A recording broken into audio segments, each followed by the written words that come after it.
Let's bring in Andy McNamara now from Fan 590 Toronto, host of the Cleveland Browns podcast here in Canada. How you doing, Andy?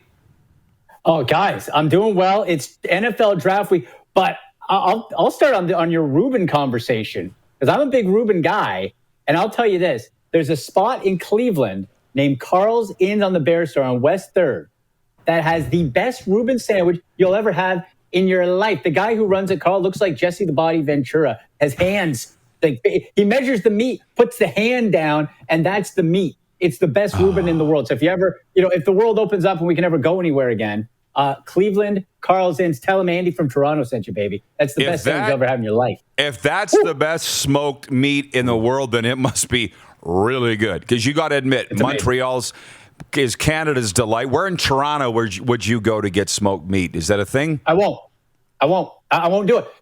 Rod, I won't have it outside of Cleveland. I've had the Montreal one, which is excellent.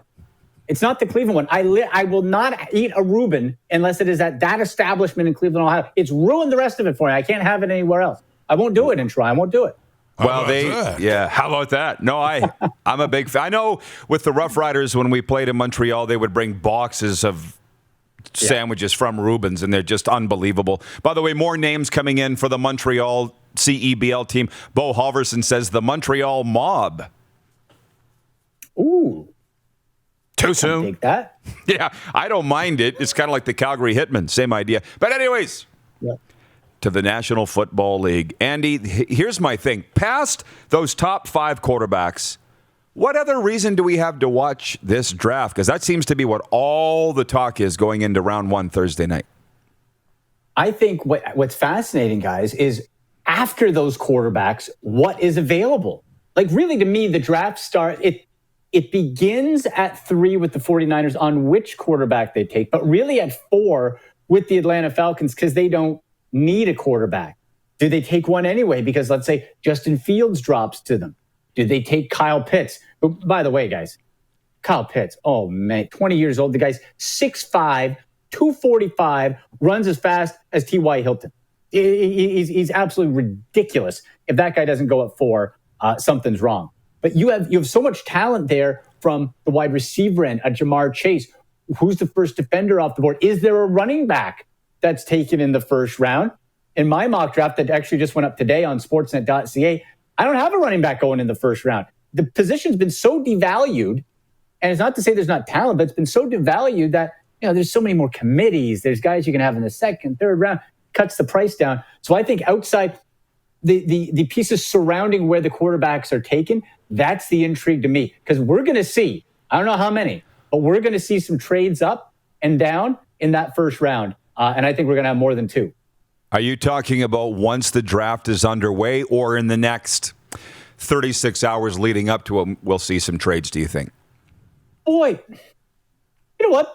Either or. I always like it when it's on draft night, though. I think we have a trade, and then it just causes chaos and panic. So I'm hoping for actual, the clock starts, Trevor Lawrence is going to the Jacksonville Jaguars. We know that.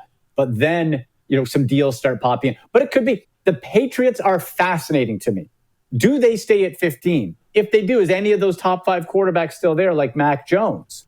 Do they trade up? We've seen Bill Belichick uncharacteristically aggressive this offseason. Look at the money he spent on Jonnu Smith and Hunter Henry at tight end, trying to recreate that Gronk Hernandez combo. Belichick's not interested in a rebuild. You're telling me you're going to run it back with Cam Newton? Do they go for a quarterback? Or is there, what I heard this rumor yesterday, the 49ers take a quarterback at 3 and trade Jimmy Garoppolo to the Patriots for a second-round pick, either on draft night or in the few weeks after that. So there's so much swirling around it. I love it. Well, it's like our man Jim Lang, whom you would know very well, and is coming up next hour. This is live drama. This is like prime-time drama in an NFL draft because it's a real thing. Let me ask you this, just a little bit off the board. Who has been the best drafting team in the National Football League the last 10 years? And I say the last 10 basically because all those GMs have been in place for a long time. Who's drafted the best, in your opinion? Interesting. And I would have to say you'd probably have to look at teams who are drafting best who aren't consistently in the top 10, because then something went wrong. right? So who are those lower teams who have been good for a while? I think you put Seattle in there. I would have put Green Bay, but last year that was such a debacle how you just did not. Look at, just quick sidebar. Green Bay's draft last year might have been the worst of any team. You got nothing. You got nothing out of that draft for Aaron Rodgers. So I hope they make up for that this year. But I think Seattle you put in there. Patriots I wouldn't call a good drafting team, even though they've been at the top for a while. Minnesota, not too bad. I'd say you probably got to look at the teams that have been consistently sort of in the 20s and say, okay, they've been doing something right. Is it just because they have a quarterback, or is it because of something else? Like I love for Seattle when they took DK Metcalf. I love the late pick. I think it was the 6th or 7th round pick of DJ Dallas, the running back that they took last year. I think we're going to see a bigger role than now. So I think Seattle stands out to me as one of those teams. Nobody's perfect. They say, well, what is it? If you're successful on 50% of your draft picks, you're a Hall of Fame GM. So there's so many misses. Oh, yeah. Well, I'm going back. There's a lot of Green Bay fans in this area. There's probably a lot of Green Bay fans in your area. That's just the way they are. But they will say that if they drafted their future quarterback, Jordan Love, last year, then that they had a great draft. It's caused considerable. We're gonna find out. It's caused considerable collateral damage within their organization with their pouty pants current quarterback. We won't get into that, but I guess the point of all that is we won't know until a few years probably who does win this draft this week. Well, for that one, and to go back to the Packers, if they were in love with Jordan Love, fine. I can wrap my head around it. But the fact that on the next pick, you picked a running back, A.J. Dillon, when you didn't need it, and then you ended up bringing back Aaron Jones anyway. Waste. You drafted in the 3rd round a tight end who's a glorified fullback blocker.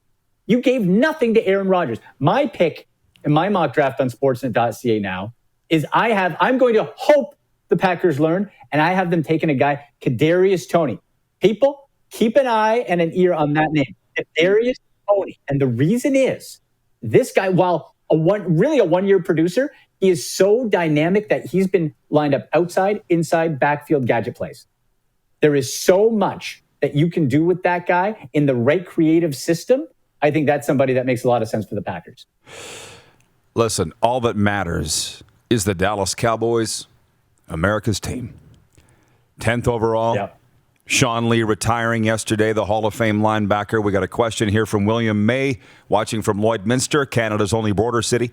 He says, Cowboys, will they take a linebacker in the 1st round after Sean Lee retired? There's a very good chance it'll be all offensive players going in the top 9. Dallas at 10 could have the best defensive player available, and I think that's a pretty good situation for them. Andy, I hope they don't screw it up. Well, they very well could. Now, to me, linebacker makes a lot of sense. And it really depends. And that's why I bring it back to quarterback, in that if somebody falls, we're going to see some crazy stuff going on, trades ups, downs, and all that. So you're going to get some elite talent that in other years would not be there. Now, to me, I had the best linebacker as Micah Parsons out of Penn State going to the Denver Broncos at 9.